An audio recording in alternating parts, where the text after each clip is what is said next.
Hello everyone, my name is Jamie Linda and welcome to another webinar from Trachte Building Systems. Today we're going to be talking about actually constructing the site, so we're going to go through a lot of the steps that you'll take to actually build your self-storage facility. If you've watched these other webinars, you've noticed that we've talked about all the pre-planning and planning to get your site approved and ready to build. Now we're going to talk about building it. So the first thing you have to decide when you're going to build it is who's going to be the general contractor.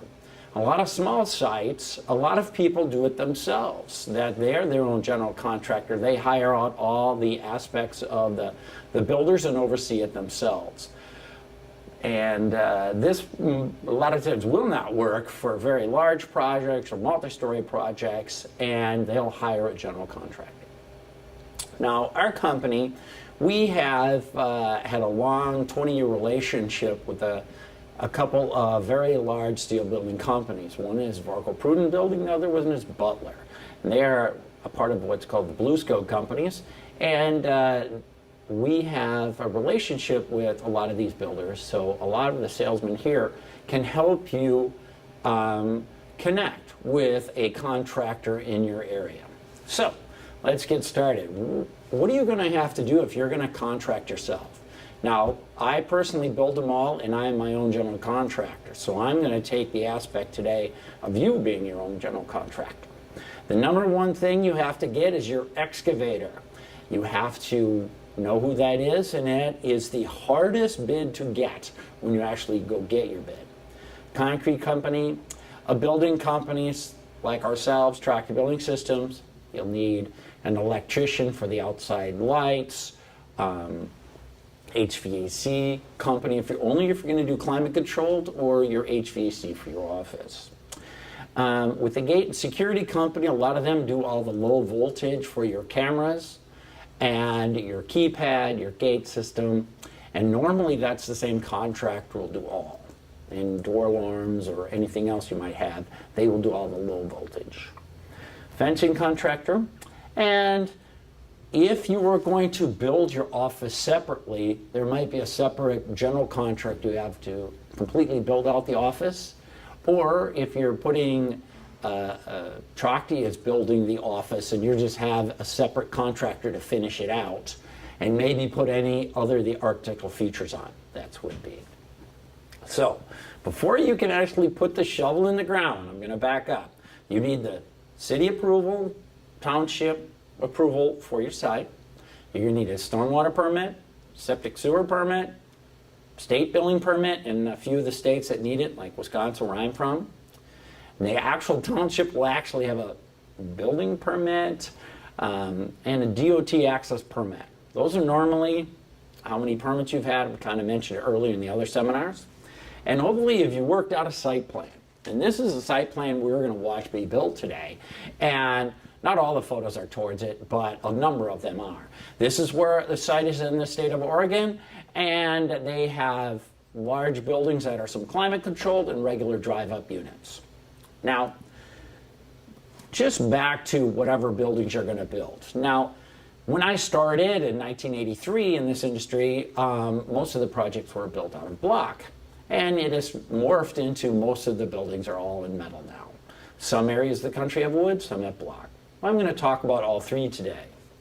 One of the things is you're going to start with the basic foundation that you need. And each one of the buildings uses a different foundation. Typically, metal buildings like ours, we can do what's called on a floating slab foundation. Block buildings will always need footings. Footings mean you have a depth to the frost line. Where I'm from in Madison, Wisconsin, the frost depth is 42 inches. So you need to have your foundation down 42 inches. In a wood building, they have a little different kind of pure foundation that is used in that. Now, to help guide you, on our website, we have a foundation photo guide. And this is the first time I mentioned our photo guides. We have a number of photo guides there to help you with all aspects of construction, where you can grab the photographs that I'm showing in a lot of these webinars right here. And it'll go through everything I'm talking about today. With the floating slab foundation, basically the concept is that when the cold comes and it freezes down to 42 inches. The entire ground freezes. And if there's water in the ground or you have clay soil, this water expands. And what happens is the whole building moves up and down with the frost. And I like the floating slab. I think it has the least amount of cracks and it's the most cost efficient. And so when we're going here, when they're pouring the foundation, the first thing they have to have is a sand or gravel base. That's normally 4 inches. Then you put a vapor barrier on top. Then you put wire mesh. We want wire mesh, not fiber mesh, because that's what's in our calculation to minimize the thickness of the concrete. There will also be rebar, 2 number 4s, which are 1/2 inch rebar, that are around the perimeter. When you have to, a mini storage foundation is unusual that it needs to have a notch in the foundation. And the notch is so that water won't blow underneath the door and get into the unit. And so here is the notch being poured here. I'm showing you that there's techniques to make sure you have a good notch, which is the photograph on your left, but a bad notch, if you leave the wood there overnight, what happens is air bubbles come up through the concrete and will be left there after they pull the wood form off, and that's a problem. So the key is to finish the concrete and smooth it out. This is just one technique where they pull the wood off. This is actually not an efficient method. There is better methods that I'm going to show you here. People have used tricks over the years to be able to smooth it all out and give you a nice finish. Other things that have happened in the last few years by the changes in the energy code is that when you're in Tennessee and north, roughly regions 4, 5, 6, 7 of the energy code, that you'll have to have an insulated foundations when you have climate control. And this photo here represents an outside access climate controlled unit where you'd have to have a foundation. So it's something you have to also understand when you're getting your foundation done. When the contractors pour a foundation, one of the things you always like, I like when they pull all the wood off, because the photograph on the right shows you where they never actually got the foundation where they're supposed to. You also have to saw cut the foundation, and where these saw cuts are, there'll be notes on our plans, and they do not want to be on the structural lines if you look at the photograph on the right.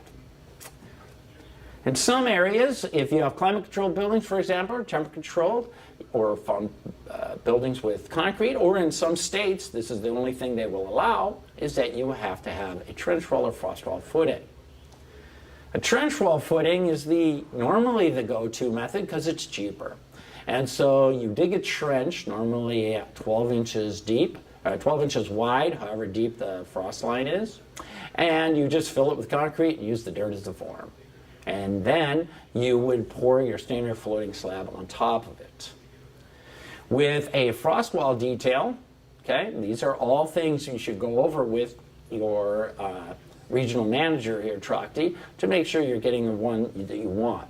But the frost wall feature is where you actually form the walls and then pour it. And it was normally 8 inches thick, or could be 10 inches thick, or 1 foot thick. We will design them all, but normally they go to the minimum. And so then they'll put rebar in it and then pour on top with a floating slab with a notch. Now you see a foundation here poured. You all see the bollards in the corners, and if you look on the right, you're going to see underground conduit. One of the hardest things to do is figure out where all your conduit's going, and a mistake that I see time and time again when people build is they don't think about the conduit and have to add it later. And I like the conduit inside the concrete because it's hidden, and it makes your site look better over time. And so I'm a huge fan of always putting foundations ahead. You notice this site here, he has put foundations ahead.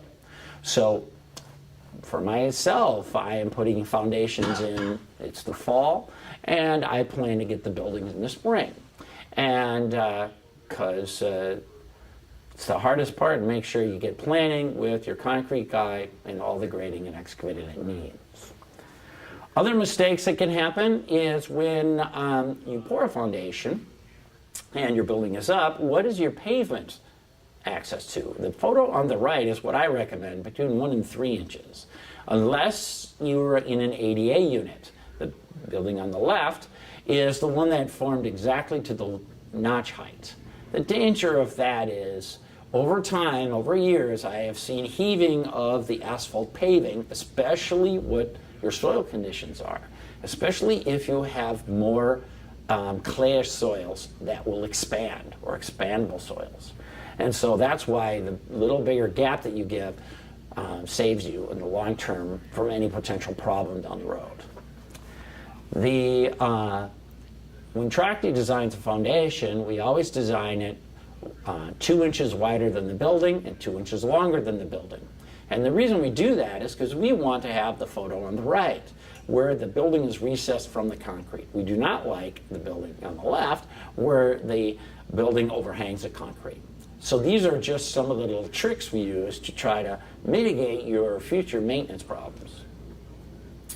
And if you've heard from any of my previous statements that I'm a huge fan of building buildings on a 1% grade. And I do that because then I get good water drainage. But the trick is to make sure your concrete foundation guy knows how to do that. And normally they do it with the transit. That's this gentleman here on the left is holding up a transit where he's verifying the 1% grade on it. And I was there personally to make sure it was all lying out, because once you pour a foundation, you're committed, it's done. Okay? So there you have your foundations in. Now we're going to talk about buildings. Now, if you're going to go with the lowest cost building that you can have, and that would be our low pitch building, which is normally a 1/4 12 pitch with a standing seam, or you can do a 1/2 12 pitch and use what's called a PBR or our panel roof, which I'll talk about. About 20% of the time, people build a high pitch building, like this one here, which is a 3/12 pitch. That does cost more. It costs you around 15% more to get this building than the low pitch. But in a lot of municipalities, this is what the cities want. And of course, we've had people meld them both together where they had a high pitch and low pitch. Now, there are different types of buildings out there. And I've seen many of them come and go over the years since I've been working here. And Tracti Buildings is the one on the right, where it's galvanized and has bolted together construction. But a lot of them out there are red oxide primered, and they look like that. Many of the buildings are screwed together, some are bolted, so whichever one you pick, the type of building, you got to make sure you understand what the look is. Now, normally metal buildings are use a post and purlin, meaning there's a column every 5 feet, and the partition goes horizontally. And what that does is that structurally holds the building together and at the minimum cost with the minimum amount of steel needed to hold it up. And our building we use as an 18 gauge door jamb. Here, many out there have a 26 gauge. They're just different componentry that you would have to look at when you build. Now, with high-pitch buildings, things are different again. That normally you have to pitch the purlin so that it conforms to the roof, whatever pitch you have. Some people like 1/12 pitch, 2/12 pitch, to 6/12 pitch. And every time that means that if I go 1 foot inside the building on a 6/12 pitch, it goes up 6 inches. So it's a very steep building. We can build whatever you want. You just got to understand what you want. And so this is out there. Now, a lot of people always ask on costs, and the lowest price building is normally the one on the left, which is called an R panel roof or PBR roof. That's a 1/2 12 pitch. You need a 1/2 12 pitch to conform to code. What we normally sell, or what I personally buy, is the picture on the right, is where it's a 1/4 12 pitch with a standing seam roof. You can have it gable or lean-to. I personally buy lean-to ones. Okay? Many areas, for example, in the state of Indiana, state of Michigan, a lot of people like the high-pitch roofs, especially when you compete with wood people. They like that look. And so, again, the picture on the left, the least expensive one is to do a PBR roof, our panel roof. And that would be actually adequate, and that is the majority of what we sell. They go with the lighter, different type of roof that has more screws, but the standing seam roof on the picture on the right, you do not have that much gain in the amount of, you don't have that many less screws with a standing seam roof than you do with a low pitch. So that is something that is being considered. Now, a lot of people worry about erecting the buildings. Now, normally, with a lot of building companies, and Tracti included, that you can hire us to erect your building for you. But some people also hire just people who know how to build it and keep us out of it. Or lastly, you can erect it yourself. I am firmly convinced our building is the easiest one to build. And we have installation manuals that we can send you if you plan to be a do-it-yourselfer and build it yourself. And it is by photographic and plan design to be able to let you build it. One of the things I'm going to touch on is that you always should have insulation in the roof to prevent condensation. And this is what a typical unit would look like. So I'm going to quickly go over the two types of roofs so when you purchase one that you understand what you're getting. The least expensive one is called a PBR roof. Now, when you have the insulation, you should put it over the roof like this. Ours is 3/4 inch. You fold it over, and we use screws to actually hold it down. Now, the R-panel roof that's on here is green, matches the doors, and there's a screw pattern on it, but this roof is very short. And one of the knocks on R-panel roofs is something called thermal shock. And that's when you get a very wide building when you have this type of roof that it can elongate the screws. But with high-pitched buildings that are only 30, 40, or 50 foot wide, these panels are not very long, so that does not come into play. So that's why it'll work with the high pitches. With a standing seam roof, basically there's no penetrations in the middle up to the width of the standing seam roof you can ship. And on our buildings, you normally put the insulation down first. That's what you're seeing here, this guy putting down. They're 6-inch rolls. Then here's the 2-foot wide standing seam roof that uses clips. The benefit of these clips is that it can screw directly to the purlin and hold it down. And there's movement in the roof, and these clips can let it slide so the roof can move. And again, when you put the roof on, you have to keep your insulation ahead of you. This insulation here is now installed. It either be stapled together or overlapped. And now they're ready to put the next panel on. The next panel, we use a snap lock system. And so they're put together, snap lock. And one of the true benefits of a Tracti building compared to others is their outside eave angle.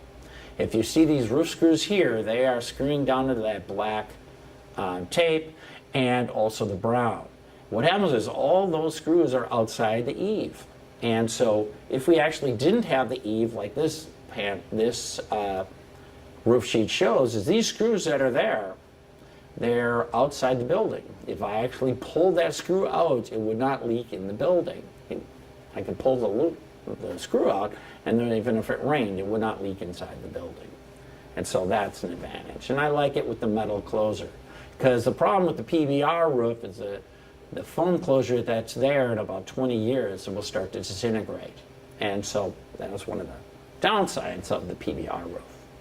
Now, we can do it all in one-piece roof up to about 70 feet wide. Some areas of the country can go to 80 feet wide. Now, when do we do these real wide buildings? We can have joints in the roofs or ridge cap. And normally in those situations, we ship a little different roof where you use a seaming tool to seam the roof together. So this is all beyond your contract if you purchase. Now, one of the things before we even get there, you got to make sure you're ready for delivery of a building. And you must have the job site ready, you know. A lot of people move. The easiest thing you can do is order a building. The hardest part is get it ready for the building. And so what we don't want to have is we ship buildings with you not ready, because nothing good is happening, you know. And For example, you'll have foundations there, but there's mud everywhere. A lot of times the general contractors never want to put any gravel around it because the gravel will sink into the mud, so they don't want to waste it because it costs, $13 a yard or whatever it is for the gravel. But it can become pretty messy. And so if you were hiring us to be the erector, you have to verify that you are ready. And this site here actually would be ready because way on the left, you actually see it, there's gravel there, and it can be built. Other things that I look at is here, a person put no gravel down, the whole side's a mud pit. And what happens is this mud is tracked everywhere. And a company like Tracti or any of the other building companies will not clean the mud off. It's you, the owner. So the cleaner you keep your job, the better it will be. So like this photograph right here, it's nicely, perfectly done. It's all graveled, ready to go. It's in great shape. And a lot of people put the base course down of the asphalt. And that is a nice way. So one overlook of a progression of a site here is way to the left, you are seeing a foundation getting prepared. The one in the middle is ready to be poured. The one on the right, it's actually being built on, and way in the back, the foundation is poured and using as a staging area all the material. This would be a nice, clean, quickly built job site. That's what you want. Now, I've kind of touched on it before, but grading, like this, normally asphalt is done. If you look at this photo, this is an excellently done job. This customer, it's his third project, and he is pickier and pickier and pickier. The more he's built, he wants to make sure all the asphalt's in before he gets a building delivered, because then everything is clean, and that's how he's done. You can also have concrete, but majority of them are asphalt. Concrete normally is double the price of asphalt. That is a decision you'd have to make. And normally with progression, you will build sites, and a lot of times they will build multiple buildings at once. And so, as you notice here in the middle, that'll be the staging area for it to be done. Now, as an owner, when you become an owner, once it's all built, you're stuck with whatever you build. And so, when you build things, you want to defend your project as best you can against people who don't know what they're doing. And there's a lot of them who come into your site. And so the first thing that they will do is try to hit your building. And so I'm a huge fan of bollards in the corners. And, this photograph on the left is a person who was not even 1 week old that hit it. And it's important, it's critical to be able to put bollards of 6-inch minimum and 7 feet long bollards, at least, in, so they're deeply embedded, and you will protect your building. Another thing when you're looking at construction, are you going to build climate controlled or not? Normally climate controlled is keeping it from 50 to 80 degrees. And when you go through the process of determining climate control, depending on where you are in the country, the majority of the states now are changing the rules for how much insulation, because there's this whole push in the United States to get us to zero loss, or improving our economics on insulation. So you have to get this, this engineer or architect have to do this compliance letter. And it depends where you are in the country to what code you follow. Again, your regional manager will help you on this. But look at all the green areas. Normally the more democratic states have the majority of the ones that conform to the most rigid, what's called IECC code. And also, when we talk about it, which is the coldest parts of the United States? I'm sitting here in the blue zone of number 6, Madison, Wisconsin, and in my state, it even gets to number 7, very cold. And but a lot of these energy code changes, it actually affected Region 1 the most, because air conditioning uses more energy than heating. And so the changes of how much insulation are. So Why I'm saying all this is because how the building is built and all the items that you have to come to a conclusion on when you design your site should also know how much insulation is needed. Some people do all climate controlled buildings or partially climate controlled buildings. I'm a personal fan of all climate control, because if I'm spending all the money to get the climate control in there, why don't make it all climate control? And so here is an example in this photograph of the building towards the top of the page is totally climate controlled, where we would have outside access climate controlled units on any doors facing outside, while the other buildings, the other two buildings, show the outside units as not climate controlled. Okay? So when you're looking to build your building, you have to deal with your HVAC contractor. And there has to be guidance on where your air conditioning go, how all of the ducting is routed. And here, a lot of times we use a recessed opening. And that is a nice spot to put your air conditioning unit. Okay? If you can, you want to get them out of the road. And here in the back of the building, that's where this done. A lot of people are, of course, building multi-story buildings, and you can't do that on a multi-story. So typically on a multi-story, they're all on the roof somewhere. Why I'm scared of stuff on the roof is that you will have rusting that happens, and you will have a chance of leak around all of these penetrations that are here. And when you're looking to develop your hallway system, it's important when you're the construction of what your corridor is going to be. The picture on the right is the bare minimal, where you have no ceiling and you have the lights mounted on the walls. The one on the left, they are making their own straps going across and put lighting there. They don't have a ceiling. That is done, I'd say, half the time in our industry. I don't like it that way. I would prefer this method, where we put a soffit ceiling in, and you will have lights that come with it. That is an optional feature that I recommend. And the good part, if you have door alarms, is this feature, is that you can still get actually access to the door alarm because you can actually look into the unit if you had to as an owner. The other option you can have is a full flush ceiling. Then it's completely enclosed. And that is done also. I want to warn people that when you have an HVAC system today with the new energy codes, one of the problems is you have so much insulation, the air conditioner barely ever works. And so what I have seen is that we have a bigger problem with mold. And so I highly recommend getting a dehumidifier with all air conditioning units. It is not that expensive. I'm just showing you ones you have here, because you want to make sure you keep it under 60 degrees.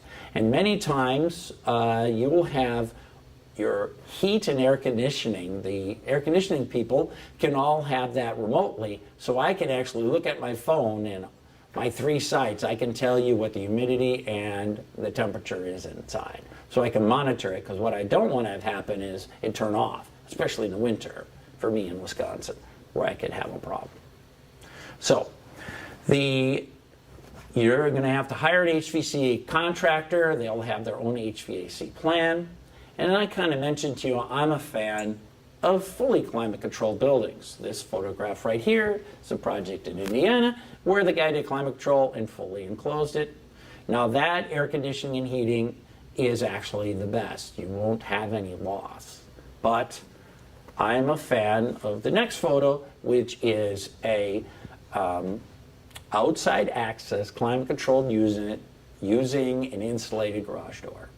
And I'm a major fan because customers love it, because it's easy. And we want to sell convenience. That's what works in this country.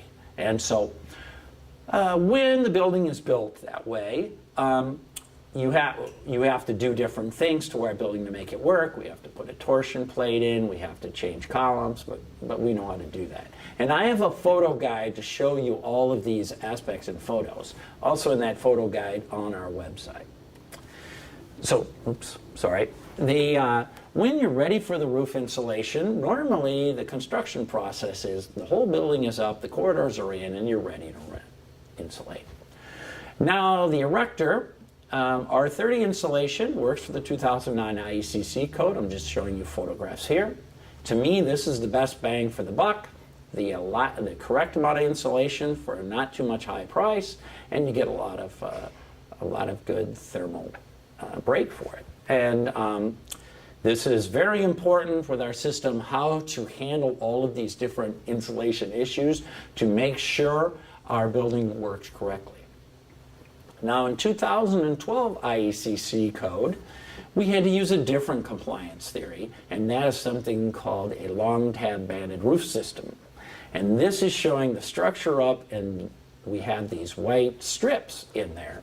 And later on, we have to fill the entire purlin cavity with insulation. And so this is will obviously be even more energy efficient, and but it does come with a higher cost. So it's all something you need to know. Also, you lose the purlin depth for all of your ductwork. And because of that, I buy a 10'4" eave height building, not a 9'4" building eave height, because I want to make sure I have a high enough ceiling to make it all work. So a lot of this stuff interconnects with each other. And so this is one of the things you want to go over with your regional salesperson to make sure you're getting the right building. Now, are you building an office? And some of the offices you've seen were built out of a Tracti building, but a lot of the really nicer ones are conventionally built. And this is a conventionally built office where this is done separate, it's done pushed separately, and with that, you have your whole general contractor to put this up. Normally, when you have an office like this, you will need an architect. And inside the unit, this is the design of actually inside that particular building, and this architect will figure out everything else you need with the architectural look, but the finishes, and you'll have a separate contractor to do that. And so here, your site, now this is the site plan I showed you in the beginning of the presentation. Here is this building completed. And it's in the side of the cul-de-sac that you have here, and he finished it all. Now, if you noticed on this, because it's his third site, he had actually did all of the foundations and all of the driveways. He did not buy all the buildings at one time, but he did get all of the site work done at one time. And if you have enough money to do that, to me, that is the best longer-term solution. You don't need all the buildings right away, because it does take a while to rent them all up. But you do want to keep your heavy equipment only in there at one time, if at all possible. So I hope this gives you a start, because I could talk for hours and hours about different construction issues. But I hope this gives you a glimmer of what we can do and for you. Now, I don't know if anybody has any questions that they want to specifically ask me on, because you can go back to our website and look at all of the webinars that we've already talked about, and also those sales photo guides to go through to get any specifics. Or, of course, you can call us, send us an email, talk to me at Tracti Building Systems or one of the regional salesmen with any of the particular issues you have. And so I was just asked the question of, what is a typical time frame for a project? Normally, the hardest part to tell you is getting all of the permits in line, okay? I will just give you my own case examples. A project I did in Sun Prairie. I bought the land in September of 2017. And it took me all winter to get approval. I started in 2018 to get constructed. It started in April, and I was not open for business until September 1st. I'd hoped to be open by August 1st, but I ran into problems, okay? So it is a solid 5 months. Normally, with construction of buildings, if they're very basic buildings, we will build roughly around 5,000 square feet a week. But the problems that happen are the office and the climate control is much slower. You're going to get 2,500, 3,000 square feet a week. And the problem was coordinating, because I waited forever for my HVAC contractor. He took forever to get it in. And if you have a hard one that also adds the complexity of a sprinkler system, I was showing you here all no sprinklers, but then you have to line up the sprinkler guy to get in, and there's always a fight between the sprinkler guy and the HVAC guy because they get in each other's way. But normally it takes, an average person takes a year before they're ready to build, and then after that it takes 6 months to build your project. And some have taken years upon years to get approval, and then a year to build. And so it's slower than you are. It is being in the dental chair. And my joke of what mini storage construction is you just keep writing checks. You just keep writing checks, and one day you'll be done, and then they'll start paying you money. So, got another question here. Is the notch always required in the foundation?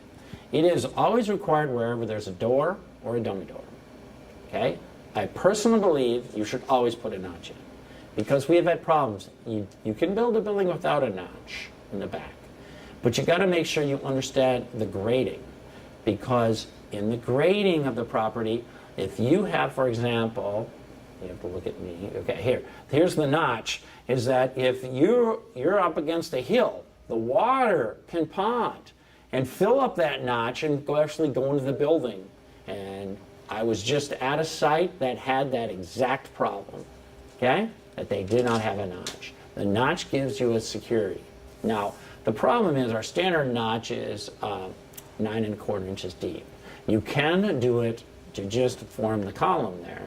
So I go with a 2x6 to be 5½ inches. But you would have to ask the salesman. That's when you don't have a door. You can go to that small. But at least it gives you security of no notch. Okay, is a GC essential to the first-time builder? Depending on the complexity. You will always find people who say they know how to build everything. Okay? Have they actually had experience in it? That's the question. You know? It's hard. That's a tough dilemma. I never considered a GC because I'm a person that I know more if I do it myself. And the hard parts are I'm not sure the GC knows either on some of the items. But if I was not a builder or knew how to do things somewhat myself, then I would think you would have to hire a GC. People are going to ask me now what the cost of a GC is. Normally there is a somewhere about a 10% charge that they'll have over the top, and then there'll be a fee for their supervisor that they'll have all on site. A lot of them do it as a cost plus system, so it's hard to even talk about that. It's so complex that you're going to do. How do I avoid needing a sprinkler system? Follow the code and know where you're at. And for example, in the state of Wisconsin, if you keep your buildings with under 12,000 square feet, okay, you don't need a firewall, okay? If I have the building under 24,000 square feet, I can put in a 3-hour block firewall and still not need a sprinkler system. If I do build it multi-story, I most likely will need a sprinkler system. Depending on what the state is, what the requirement are for the sprinkler. Under the 2012 changes that happened in the code, I don't have the slide for it now, in many of the states, they say you need a firewall every 2,500 square feet. And I was on the committee to help fight that with the SSA. And now we got it in the 2021 code when it comes out, it can go back to 12,000 square feet as long as you have all the doors facing outside. If you have a hallway in the building, then you will have to keep the 2,500 square feet firewall. Now, I can't tell you what every state is. You can call me or text me what your state is, and I can tell you what your current situation is. State of Ohio, for example, is every 8,000 square feet. I personally try to minimize the sprinkler system. At some point, you might have to just do it, depending on what building you have. And this is back to looking at the land cost, to how many square feet, to how much land I have, if I can pay the extra $4 or $5 a square foot for that sprinkler to make your project work. So this is all back in the whole equation of making sure you can make yourself a viable project. So if you have any other questions like this, and you'll all have plenty, feel free to contact us or send us a question on the Ask the Expert, either myself or Steve Ajewski will get back to you to help you with any of your needs. So I just want to conclude that I hope this helped you with determining what you might need when you're looking to build your self-storage facility, and I hope you have success with your self-storage facility from now and forever. Thanks, and have a great day.